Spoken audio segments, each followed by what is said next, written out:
Hello, this video provides the Guelph and Tri-City housing market stats for the month of February 2024. The market is vibrant again, with plenty of buyers out there writing offers and even creating competition for homes again. Let's take a look at the key month-over-month stats relative to January 2024. In Guelph, the median sale price was $780,000, which is up by 5.1%. The average sale price per square foot was $515, which is up by 2.4%. The total number of listings was 224, up by 23.8%, and the total number of sales was 147, up by 53.1%.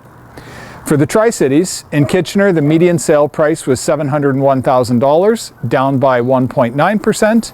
In Waterloo, it was $744,000, up by 3.1%, and in Cambridge, it was $729,000, up by 2.7%.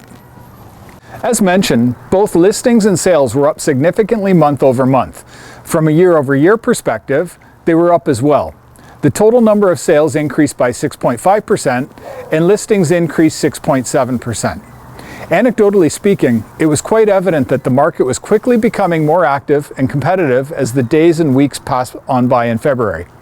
We began to see more and more multiple offer situations on homes, particularly in the entry-level detached home segment. We've also started to see an increased number of listings holding offers and waiting a few days with the hopes of receiving multiple offers for their home. With spring approaching and buyer confidence rebounding as the Bank of Canada continues to hold its key rate, we may be just in for an aggressive and competitive market for the next few months. Buyers who are in a position to buy now may be inclined to seek out homes that have been on the market for a while, as many of the new listings are being priced sharply and attracting competition. And those who are planning on selling may want to act now and hit the market while it's active with a lot of buyers out there. Whether you are considering buying, selling, or both, I'd be happy to help you navigate the market and put you in the best position for success. Feel free to reach out to me anytime. I'd be happy to help you out. Thanks for joining me today, and have a great day.